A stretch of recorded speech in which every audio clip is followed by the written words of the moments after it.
Hello and welcome back. The response tonight really has been remarkable. The detectives here, in fact, have had their work cut out keeping up with the information. If you had information and haven't yet got through, we'll have more numbers in a moment. And if you have got through, thank you very much for calling. You've already helped achieve results.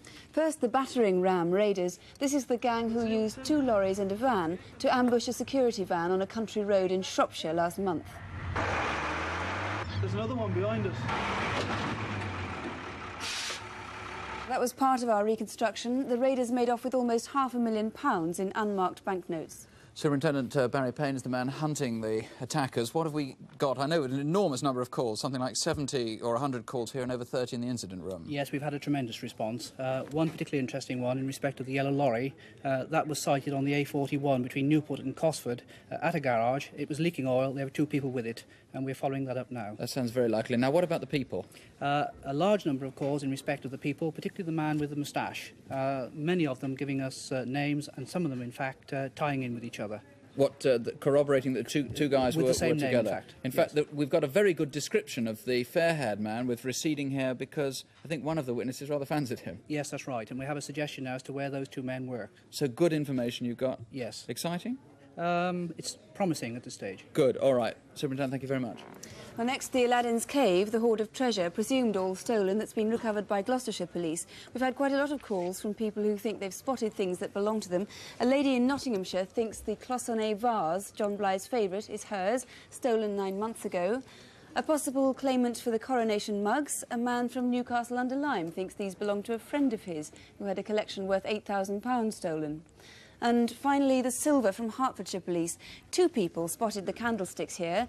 A man from Bedfordshire thinks they're his father's, and another caller from Hatfield thinks they're his, stolen from a break-in a few months ago. We'll have to sort that one out. Perhaps they can have one each. OK, now the Guy Fawkes murder, the killing on Guy Fawkes Day last year of the Londoner Lloyd Simpson. Police don't know the motive, yet he was clearly marked down for a gangster-style execution.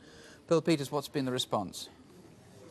There has been a very encouraging response, I'm glad to say, and I'm very grateful to those people who have taken the trouble to phone me. 2 of the calls have been particularly interesting, and we'll be following them up right away. You've been very cagey about them. What are they saying?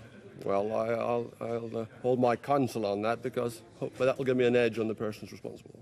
Right. You're obviously onto something. Now, this is the sort of cartridge that was used in the killing. Yes. What do we know about it? That's a Russian-made cartridge, Azot make, A-Z-O-T. It's a green casing, you can see. And it's a 12-bore shotgun and a number 5 shot. OK, in itself not important, because these are fairly common, aren't they? They're not uncommon. But this could be a useful clue in conjunction with other things. Indeed. Bill, thank you very much. And now the tragic killing of Shelley Morgan. She was the American-born artist who lived in Bristol, a mother of 2 who went missing in June and whose body was found 3 weeks ago in a copse near Bristol Airport.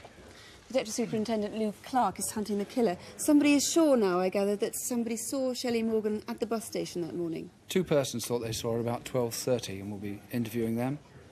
And somebody has reported this empty Olympus camera case, so we'll be looking at that fairly closely. But we've had no report of the camera that we're interested in. So if we can give that number again. Yes. Don't forget that the number is underneath here, 103 2853. Another viewer suggested we give you the lens number because they may be sold separately, and that's 327 1752, and it's there on the lens. And I do make an appeal to the public. This man is a menace to women. We need to catch him quickly. If you've never helped the police before, help them this time. Detective Superintendent, thank you. Now let's see what we've discovered so far as a result of our incident desk. David Hatcher and Helen Phelps appealed for help on several crimes. In particular, Helen, let's start with the Brighton bombing. Lots of calls, I know. Yes, lots of calls from people who think they can identify Roy Walsh. Now, Roy Walsh was the man who booked him between the 15th and the 17th to the Grand Hotel at Brighton. Yes, that's one of the few people who hasn't yet been traced. Exactly. And where have we got on it? Lots of calls, again, as I said, identifying Roy Walsh, so they'll be chased up. Right, OK, what have you discovered, David? You were doing the photo fits. Yes, let's look at the photo call. Christopher Haig and Stefan Raczynski. Several calls again. We've had sightings reported of them tonight at 6 and at 7 p.m. We're not going to say which one or where, of course, or whether they were together. But we've had things that we think are very promising. Also, John Goldie, remember, he was the man who is sought up in connection with a robbery of £52,000 in Coventry. 6 sightings, all in the same area, by different people.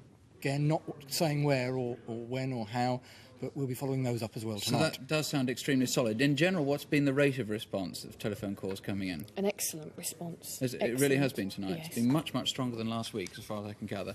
So, Well, in fact, calls are still coming in, and we'll be keeping the lines open here until midnight. If you can't get through, in a moment we'll give you local numbers you can call. They're all on CFAX, incidentally, on page 185. And don't forget you can write to us, in absolute confidence, of course. This is the address, Crimewatch UK, BBC Television, London, W12 8QT. we'll be back in a month's time. Thank you for calling if you did. Let me say again, despite the frightening things that we've talked about tonight, violent crime really is very rare. So do please sleep well. Good night. Good night.